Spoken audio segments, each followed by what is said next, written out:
On this episode of the Rock Down South podcast, we sit down with country artist Jordan Rager. We have a really fun conversation, and he also jams a couple of acoustic tunes for us. We hope you all enjoy. Let's go.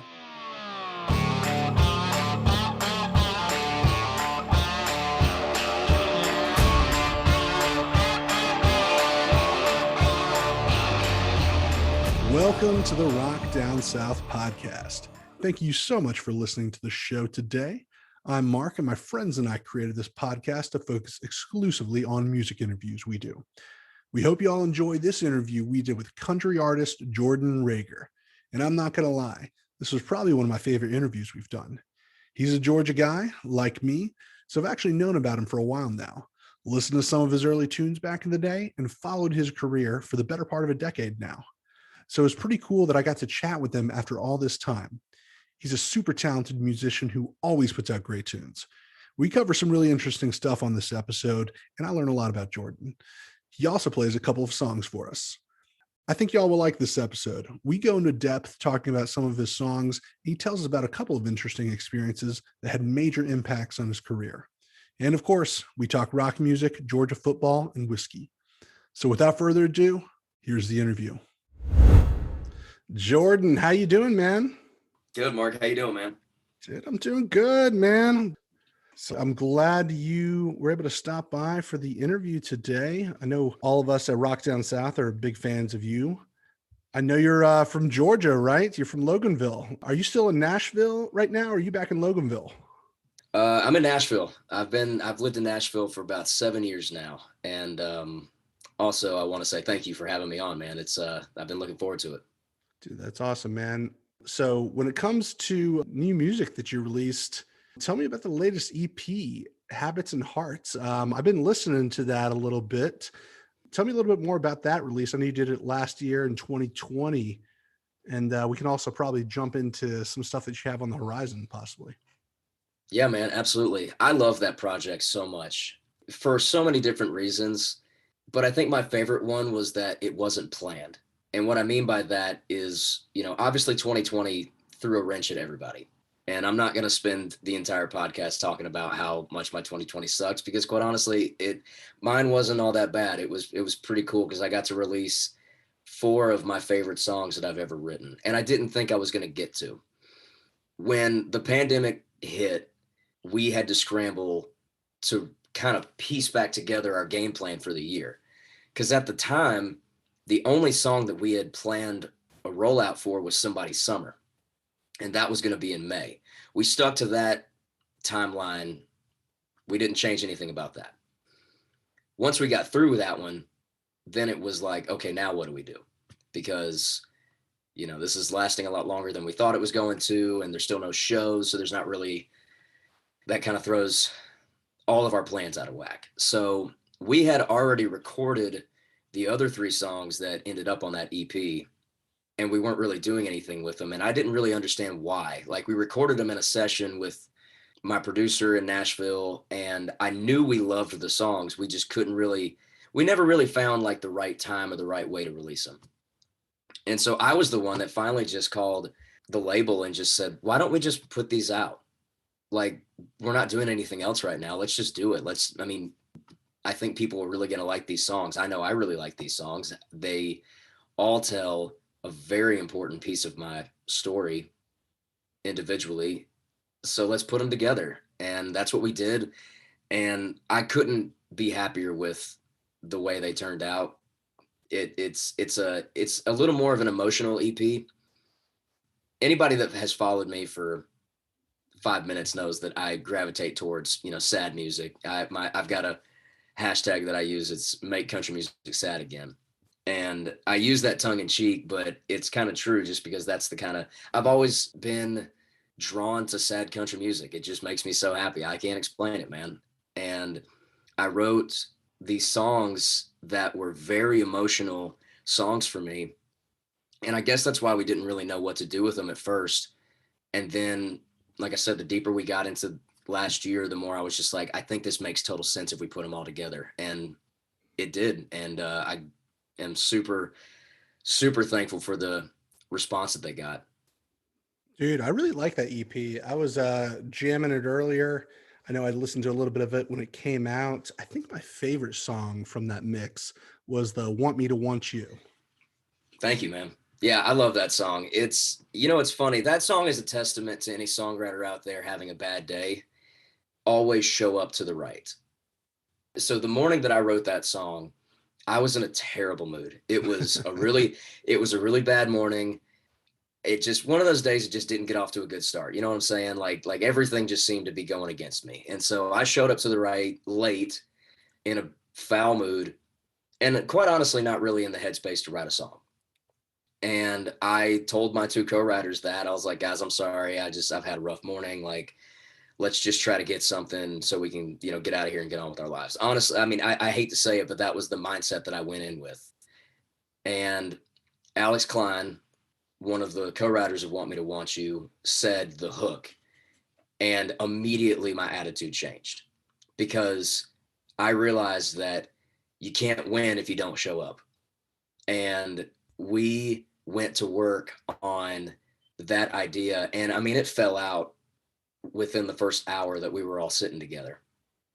The melodies were incredibly catchy. I couldn't, and I don't consider myself a melody person. I kind of have like a box that I, I stay in that I don't really leave melodically wise. Like usually like wilder melodies in my songs end up coming from somebody else or another writer in the room. Those don't usually come from me. I don't consider myself a melody guy, but that day I was singing all this crazy stuff that I wasn't used to coming up with, if that makes sense. And man, it just all fell together. I love that song so much, and it's so much fun to play too because watching people's reaction when they hear those lyrics for the first time, everybody's been through that. Everybody's had, that relationship that kind of lingers a little after it's over with, or like they've got that ex that just won't leave them alone when they wish they would. And it's just it's fun to make those kind of connections with people, even if it's about a subject that's not necessarily fun to talk about. I really like that song. I was listening to it, but did you shoot a music video for that one? No, we never did. That was kind of the thing with that EP. The double-edged sword of the way that it fell together is it was really quick. So, like I said, for most of last year, we were scrambling on release plans and rollout strategies and all that kind of stuff. We shot a music video for Somebody's Summer, and we purposely made that look very real for me. In the music video, you can see me like FaceTiming with my family and working on music at my house and just kind of laying around doing nothing, which at the time is what everybody was doing. And then there's like little clips kind of thrown in there of like me hanging out with friends and all that. And that's kind of supposed to represent like what we're shooting for, like what we're hoping to get back to pretty soon, what we're all missing, honestly. With Want Me to Want You, we talked about doing a music video for it, but we never really got around to it. And then, for one reason or another, I ended up leaving the label that I was with, and so we never really got the chance to.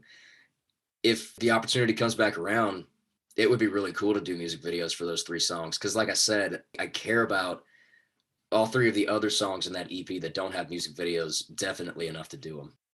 Yeah, man, that's an awesome song. I think that's my favorite one on the EP. Was that the second EP that you did? I know you've released tons and tons of singles. Yeah, I guess this is technically the second EP. My first one was back in 2016. And then I went through a period where I was releasing a lot of singles. We had talked about maybe doing a full length album at one point, but with the landscape of where streaming was and how people were releasing music, it just made more sense to do the singles game for a little while. Right. So we stuck to that strategy through 2019, and we ended up at the end of 2019 putting the 5 songs that I released on an EP that we were selling at live shows. But of course, early in 2020, live shows got canceled, so we didn't really get to sell as many of those EPs as we wanted to. So I guess the Habits and Hearts is the second EP that I've released. Okay, cool, cool. And I know you've put out YouTube videos with unreleased songs. Any chance for an album in the future? Oh, I definitely think there's an album in the future. I wish I had more of a date or a timeline that I could give people. The truth is with Nashville and with the music industry is like things change very rapidly, and they kind of happened without warning. I've had two different record deals where I was working on full length albums, and both of those deals had come to an end before I had a chance to release those albums. That's just the name of the game. Unfortunately, that's nature of the beast of Nashville. And the reason that I'm starting to put these unreleased songs on my socials a little more these days is because I've been writing almost every day for the last 7 years that I've lived in Nashville. There are literally hundreds of songs that I've written that have never gotten to see the light of day. And that breaks my heart because I try to, obviously, like I said, I have days like when I walked into the room the day that we wrote Want Me to Want You, where I'm in a bad mood and I don't feel like writing. But I would say that majority of the time, I try to go into every writing appointment that I have bringing my A game and telling my stories and kind of sharing whatever raw emotion I'm feeling in the moment. That's just how I write. I'm a heart on my sleeves kind of writer. It's kind of my outlet when I don't know how to put into words how I'm feeling, if that makes sense. And that's kind of why I've been releasing these unreleased songs on socials. I have this platform on Instagram and TikTok and Twitter to get these songs out there. And I think the one good thing about the music industry where it's at now is, yeah, maybe you can't play shows, but there's no rules. You can kind of do whatever you want to. You can release as many songs as you want to. You can release them however you want to. I know I've been a fan of you for many years now. I think I started following you, I don't know, many years ago. I know you're a Georgia guy, and I think you're putting out a lot of like covers at the time on YouTube of like popular radio music, which I'm all about. I really like that stuff. And man, I was just looking through YouTube. Some of those videos are very old now. Have you been doing this for, was it 8 years, 10 years? I know you were on The Voice for a minute back in the day. Yeah, man. I guess let's see. I'm 9 days removed from my 27th birthday as we're recording this. So I've been at this for, let's see, I started when I was 14, so over 10 years now. Wow. I was 14 the first time I stepped on stage and ever performed in front of anybody. And man, some of those YouTube videos, it's kind of crazy to go back and, if I find myself looking back at those, because some of those views and the number of views on those videos are insane. It turned into something that I didn't think it was going to. And I'll be honest with you, I hated the idea of doing cover songs on YouTube when I first started doing it. I didn't want to be known as the Really? guy. Yeah, I didn't want to be known as the guy that was singing other people's songs. I wanted to be the guy that was known for writing songs. There was a trend back in that day in like the early 2010s where like people were getting famous on YouTube for being, for cover songs, which is great. And I'm not saying that there's anything wrong with that. That's just not really what I wanted to do. But I had a manager at the time that thought it would be a good idea and thought it would help boost some social views and social followers. And so I gave it a shot. I tried it. I was open to trying anything, really. Even if I was, kind of like, I don't know if I want to do that. I was like, well, I'll try anything once. And that ended up being the thing that got me discovered and brought me to Nashville. So I guess I'll eat my words when I say I don't want to do something. And like I said, that's kind of what I learned from that, is that you try anything that you get, any opportunity that you get presented, it's at least worth giving a shot. And I'm always hesitant to ask this question. It's always something that I'm not too crazy about sometimes, but let's throw it out anyways. What are your musical influences? I know it's such a generic question, but let's talk about it, man. Who are those people that influence you in your music? Man, I actually love this question, to be honest with you. So, because my influences are all over the place. And I always love telling people that, because everybody says that. Everybody says like, "Oh man, I'm influenced by all kinds of music." But ever since I was a kid, there's been two things in my life for as long as I can remember that hold my attention. It's sports and music. Everything else I've eventually lost interest in, or I've gotten bored with, and I'll walk away from it. That wasn't exclusive to country music. It was all music, and it's kind of always been that way for me. Obviously, country music has my heart, and it was my first love.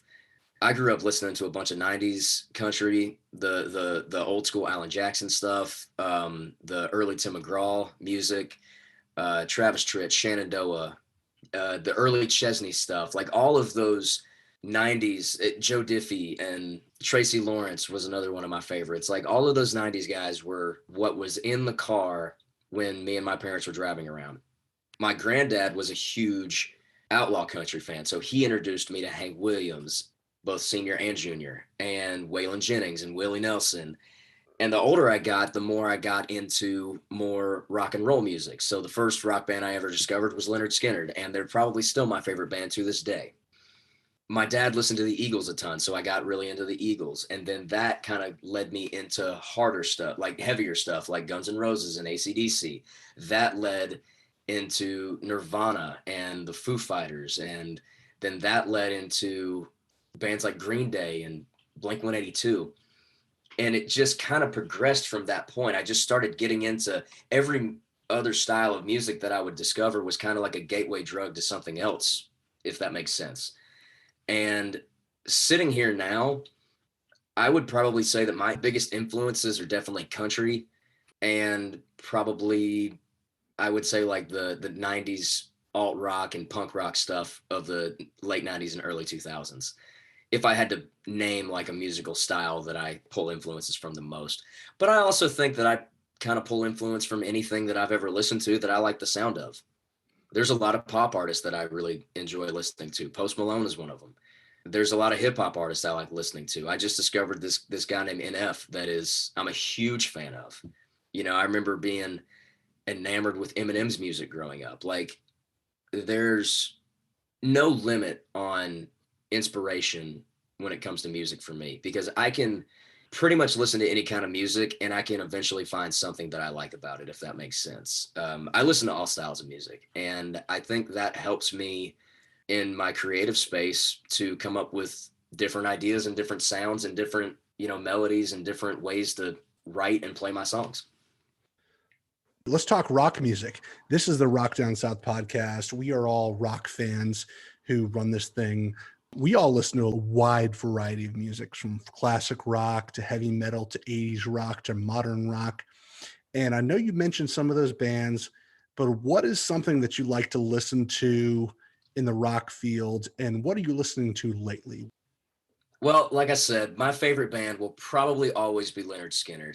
I don't know of another band of any genre or artist of any genre that I cannot hear enough of and cannot learn enough about. I've seen just about every Leonard Skinner documentary there is. They will always be my favorite. So that's definitely one of my go-tos. One that might surprise people is A Day to Remember has always been one of my favorite bands of all time. The way that they blend different styles of music has always kind of drawn me in. And I kind of feel like with each record, they keep me guessing on like what sonically they're going to reach for. And I love that. I love not knowing what I'm going to get from, like, I know what I'm going to get, but I also like know that there's going to be some surprises. I've always really liked that. And also I'm a fan of heavy music. I always have been. I drove my parents crazy. I was that kid in my bedroom that was, blaring stuff like A Day to Remember and, Green Day and all those rock bands that just made parents pull their hair out. As far as the new stuff goes, hold on, I'm going to pull my phone up real quick so I can name some of these off. No, that's great. I mean, this is what this podcast is all about. Let's get into the rock. Let's get into the heavy. All right. So A Day to Remember is definitely on that list of heavy stuff that just gets me fired up. They are always good for that one. Another one, Bring Me the Horizon is another one. Of Mice of Men is one that I was actually just listening to a few of. Austin Carlisle. That's right. Who else here? I actually just found out about a band from Canada called The Dirty Nil a couple of weeks ago. I've been a huge fan of their stuff recently. Let's see who else is on here. You listen to any Asking Alexandria or Bad Wolves? Both of these are on here. Actually, I was just scrolling past those. Asking Alexandria is a favorite of mine, especially their 2017 album. The self-titled album in 2017 is one of my personal favorites from them.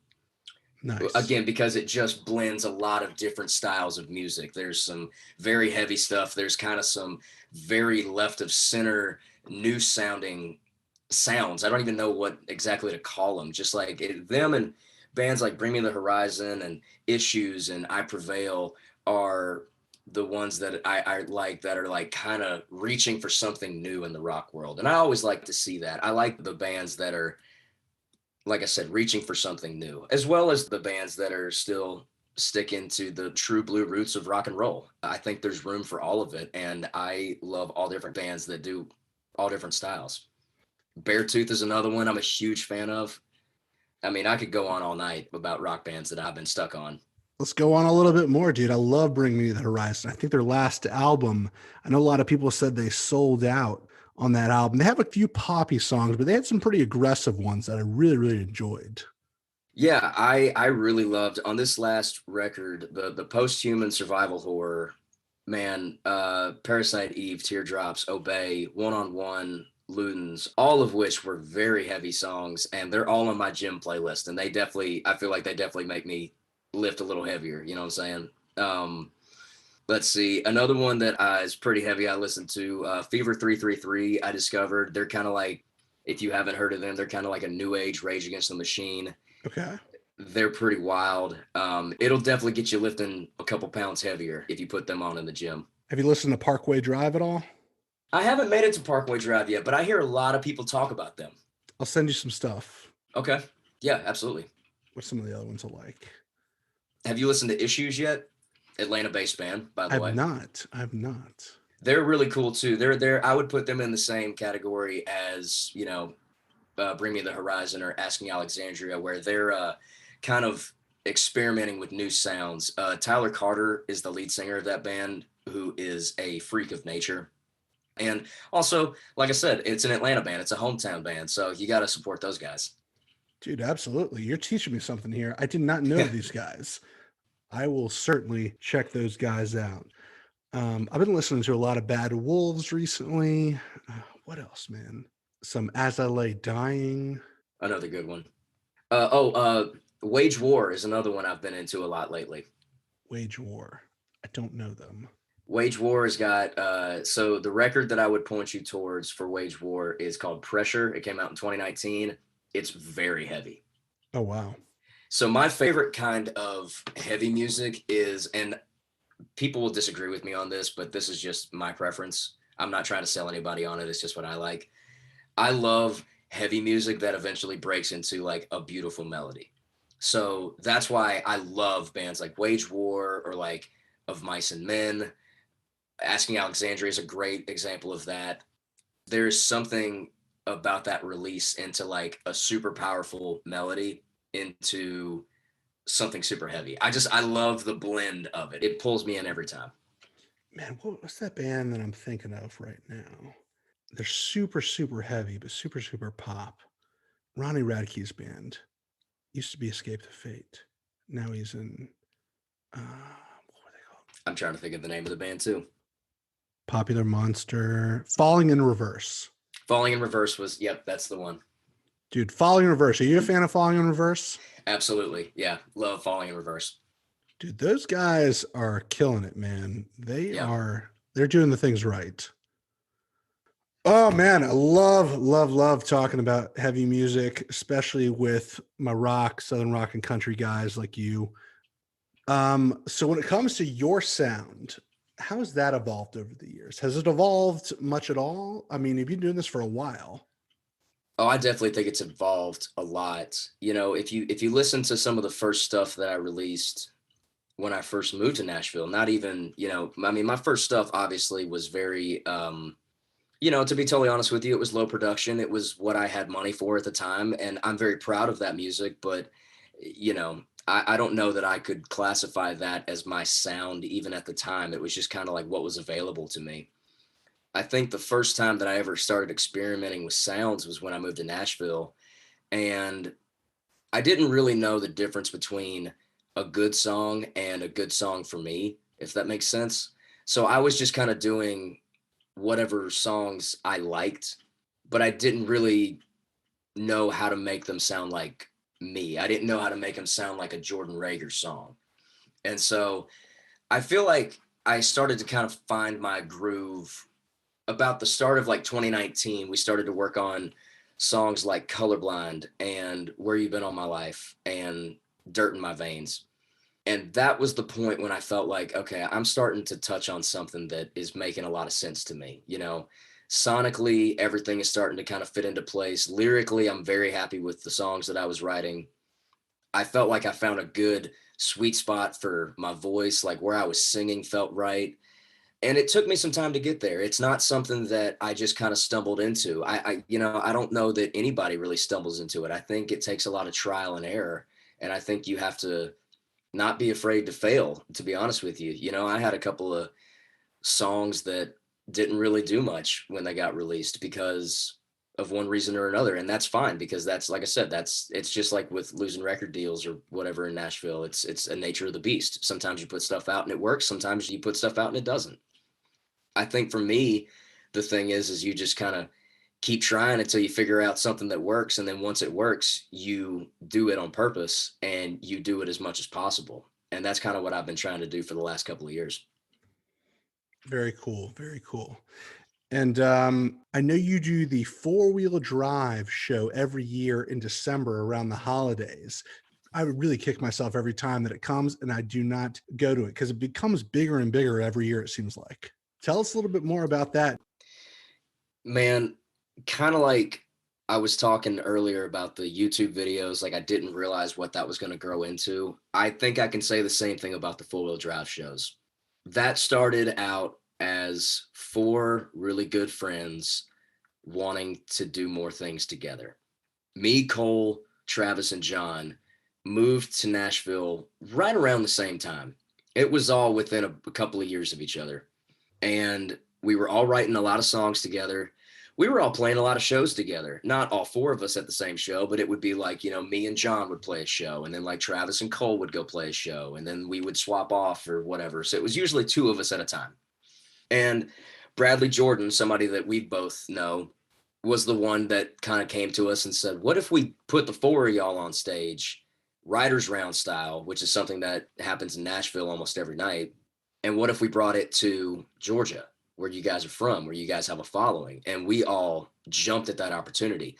And never at any point did any of the four of us think that, you know, sold out show or anything like what it had become. It was just four friends having fun, playing music, telling stories, and honestly just doing what we did every night, hanging out, except for the only difference was there was a crowd and we were doing it into microphones. I kind of look back at some of the shows that we played at Eddie's Attic, and it really floored me because it went from, you know, we played one show and it was not sold out. And then the next time we played it, it was sold out. And then the next time we played it, we had to add a second show. And then the next time we had to add another show. And then there was two nights. And then it was two shows on back-to-back nights. It just kept growing and kept growing. And then finally, when last year came around, we took a year off from four-wheel drive in 2019 because of some scheduling things. We just couldn't get it lined up. And then when 2020 rolled around and it was what it was, I remember texting John, Cole, and Travis just going, would you guys want to do a four-wheel drive show this year? Like, is that even a possibility? And all three of them came back and said, hell yes, let's do it. And I got in touch with Bradley and told him that the four of us were down to do it. And so we started looking for a venue because obviously with social distancing and all that kind of stuff still being a thing, it's not like we could have done it at Eddie's Attic. So Bradley went to work finding a venue that would be able to house a show like this. And we were able to work with the Roxy. They did it safely, and it was definitely one of the highlights of my 2020. And Mark, I'm telling you, man, it's my favorite show that we play all year. And I really, really, really hope that you get to make one day because it is unlike anything else you've seen. I don't care if I have family stuff going on. It's going to happen the next time if you guys do it again, because every time you do it, you add more and more shows. It becomes a bigger and bigger deal. All of you guys become bigger and bigger artists. And I don't know how much longer this is going to happen because everything is just bigger and bigger every year, it seems like. Yeah, man, I hope we get to do it forever. Like I said, it's genuinely one of the most fun shows that we play all year. It's my favorite show that we play all year. And I can't speak for the other three guys, but I would bet that they would say the same thing.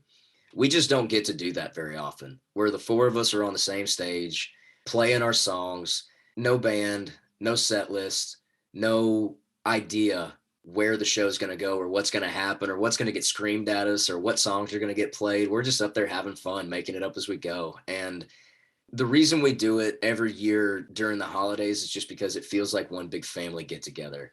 It's like the perfect way to wrap up a year. No matter what everybody's been through, we always have that show to look forward to. Dude, that's a fantastic answer, man. Everybody check out Four Wheel Drive and they come back in December to Atlanta.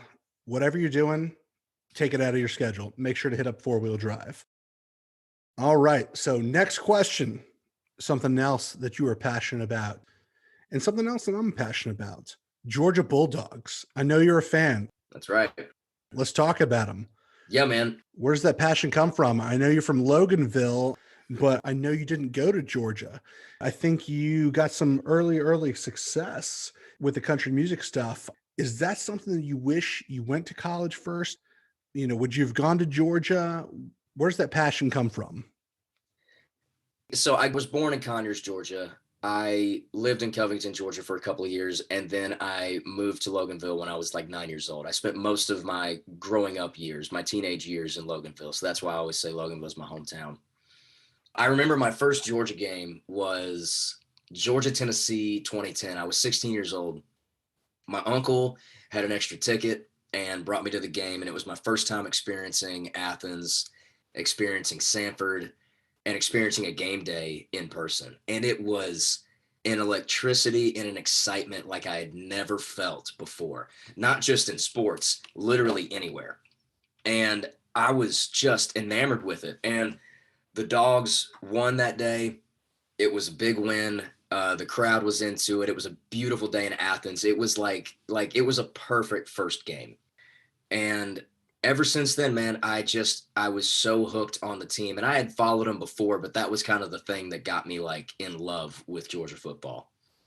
I've got the chance to meet a bunch of the guys that have come through the program through the years of just from playing in Athens. They'll come to the shows and we'll hang out afterwards or bring them on stage or whatever. It's kind of a tradition of Georgia artists. Every time they come through Athens, they got to have at least one Georgia guy come on stage with them, And man, it's just, I love Saturday in Athens. It's an atmosphere like no other. I can attest. It is an atmosphere like no other. And if you've not been to a game day at Georgia on a Saturday, then you're missing out on a part of life.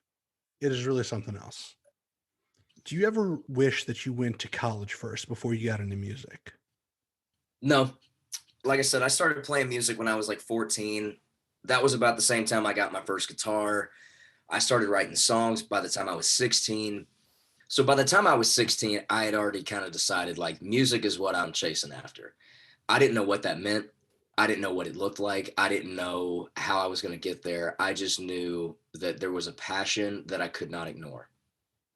Like I said, the two things that I've always been incredibly obsessed with are music and sports.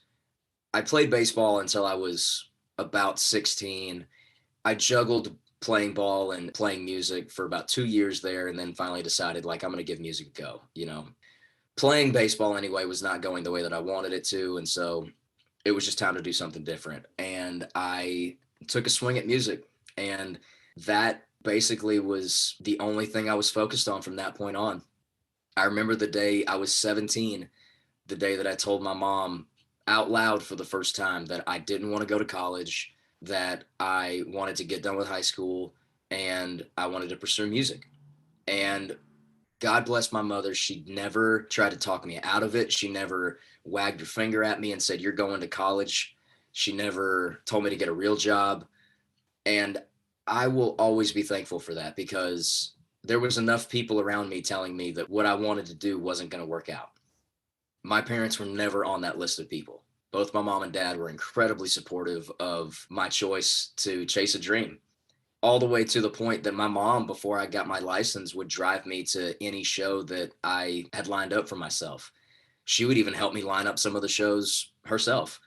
And we would drive to the events, and my dad would run sound for me. And we would talk about other places that maybe we could play or like other things that I could do. And they made it so easy for me to chase this dream. And I'll always be thankful for that.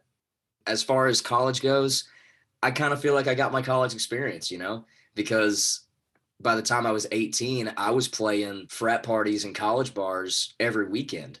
And I was around that atmosphere all the time. So I got to do all the fun stuff without actually having to go to class. So I made a lot of memories in those college towns in Georgia and in the Southeast, and I wouldn't trade them for anything.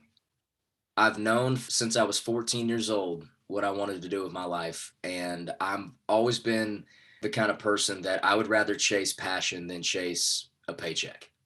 And that's just the mindset that I've kind of stuck with through this whole process. It seems like you've done a lot more in college than a lot of people who actually went to Georgia or went to some of these other schools. Yeah. And, it's not a dig at college. College just isn't for everybody. I think it's a great tool. I've got a younger brother that is wanting to be in sports broadcasting, and he's applying to schools right now to try to do that for a living. And I'm couldn't be more proud of him for that. For me, that just wasn't my path. I knew what I wanted to do, and I knew that college wasn't really going to help me get there. And so I took a chance. I bet on myself. And thank God to this point, it's been working out well enough to where I can keep doing it. Well, we are certainly glad that you bet on yourself. All right, now for some music. You guys are really in for a treat today. Jordan is going to play a couple of songs off his latest EP, Habits and Hearts, for us. This one is the title track, Habits and Hearts. We hope you all enjoy it.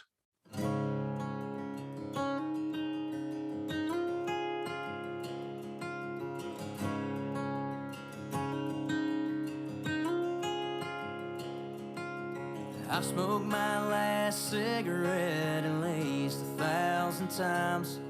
Been trying to lighten my lit foot since I learned how to drive. That's just 2 on my long list of things I can't seem to quit, and it might take my whole life. But it took one word goodbye to shatter me like glass, just 2 fading taillights to fall apart so fast. Shouldn't be so easy to turn to pieces, this thing inside my chest. It's so hard to put the whiskey down when that's what numbs the pain. I guess habits and hearts don't break the same.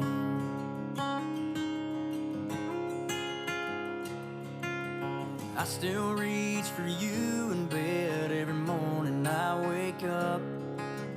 When I put the coffee on, I still grab you a cup. I still say us, ours and we. I'm trying to shake these old routines. It takes all the strength in me. But it took one word goodbye to shatter me like glass. Just 2 fading taillights to fall apart so fast. Shouldn't be so easy to turn to pieces, this thing inside my chest. It's so hard to put the whiskey down, but that's what numbs the pain. I guess habits and hearts don't break the same. One's stubborn, one's fragile. They're both an uphill battle. One holds on tight for what feels like forever. One could barely keep itself together. 'Cause it took one word goodbye to shatter me like glass. Just 2 fading taillights to fall apart so fast. Shouldn't be so easy to turn to pieces, this thing inside of my chest. It's so hard to put the whiskey down when that's what numbs the pain. I guess habits and hearts don't break the same.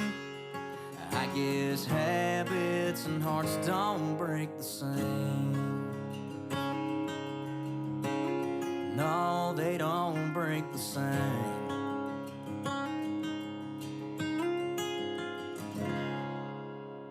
Man, I really love that song. And now moving on, we got a good old summer tune to put us in the mood for the season. This one's called Somebody's Summer.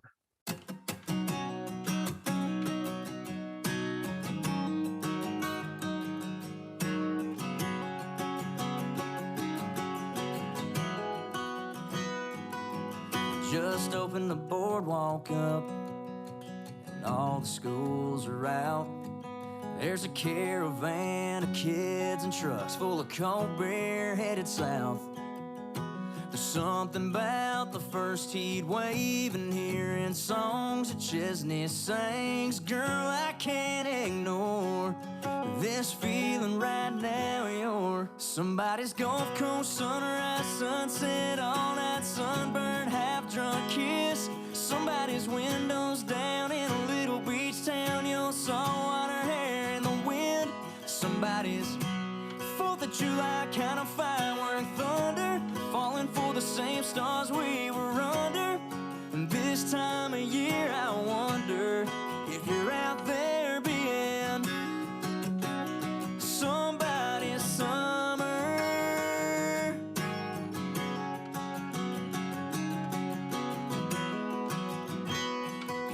That surf shop airbrush t-shirt was more than a souvenir. The waves weren't the only thing crashing on that run-down moonlit pier.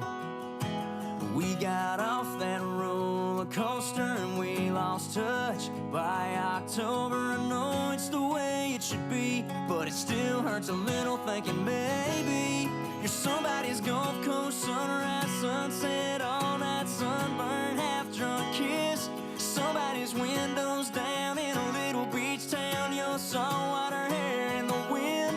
Somebody's 4th of July kind of firework thunder, falling for the same stars we were under. And this time of year I wonder if you're out there being somebody's summer.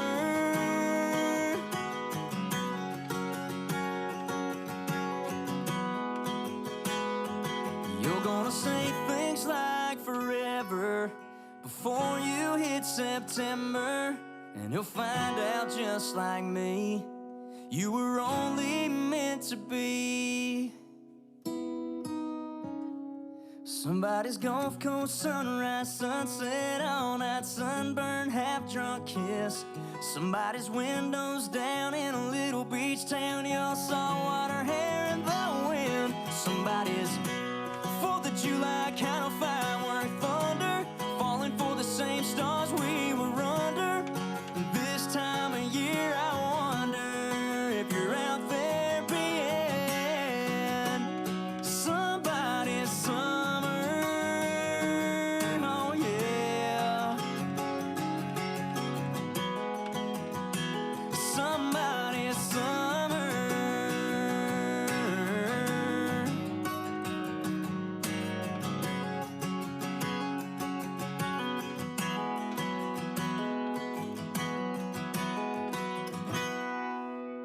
Wow, that is a fun song. Super, super catchy. I hope you guys enjoyed it. Like I mentioned, both songs are off Jordan's latest EP, Habits and Hearts. And now let's finish the interview. So the next 3 questions are what we close with and ask everyone. All right. So first question, what would you tell your 21-year-old self? Ooh, man, there's so much.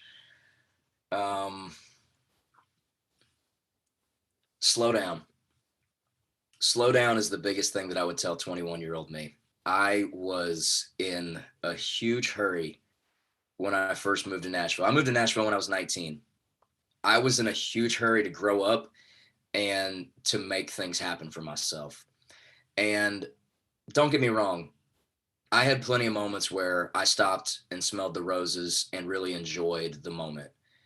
But there were a lot of moments that I didn't. There were a lot of times that I took for granted, like they were always going to be there. And I kind of washed over a lot of experiences for one reason or another. I think I would just chalk it up to being young and not knowing any better.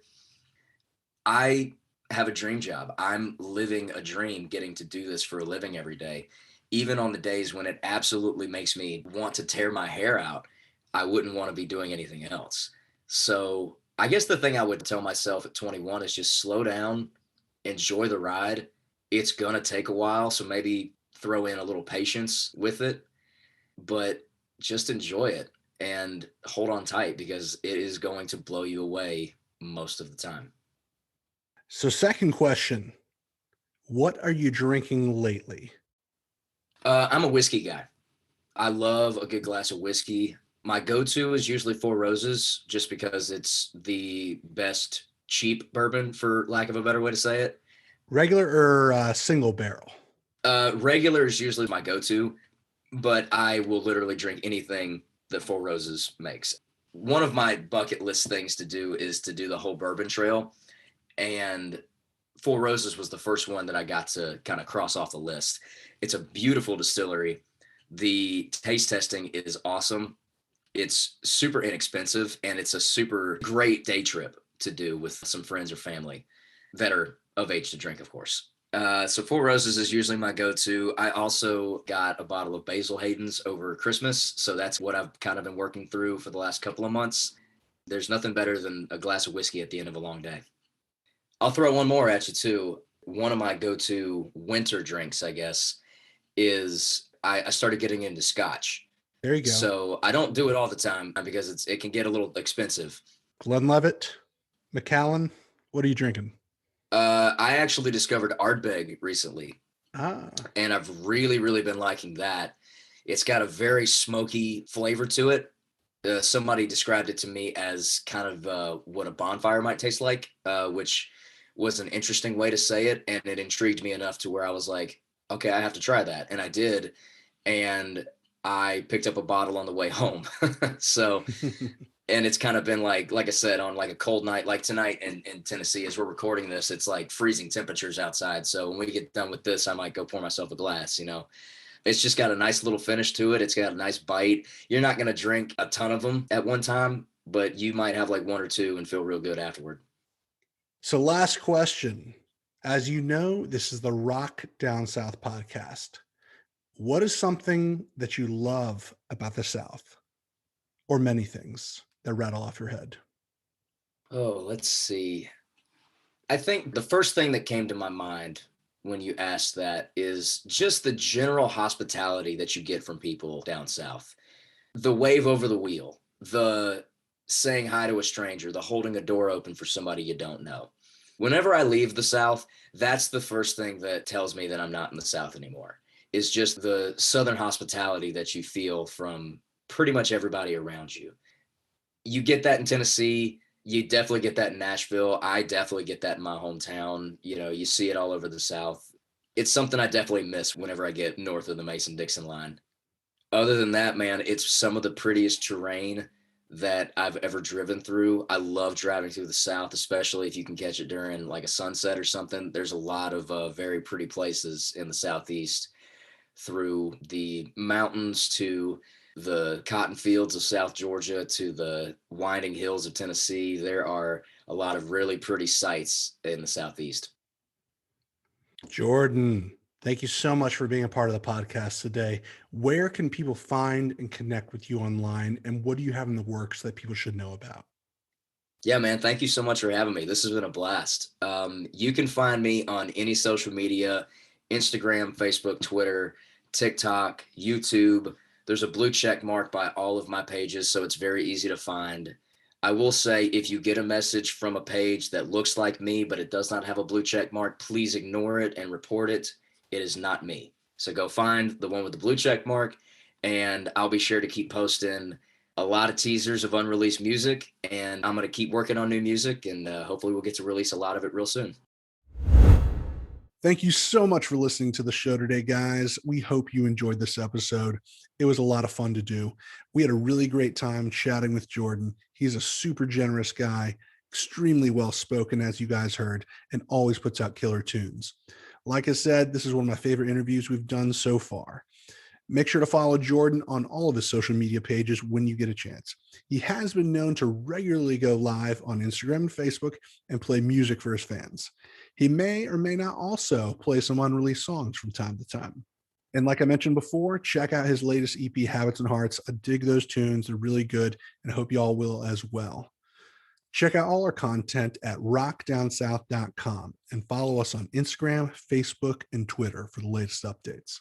And as always, the views and opinions expressed by our guests on the podcast are theirs and don't necessarily reflect our own. I'm Mark, and you've been listening to the Rock Down South podcast. See y'all next time.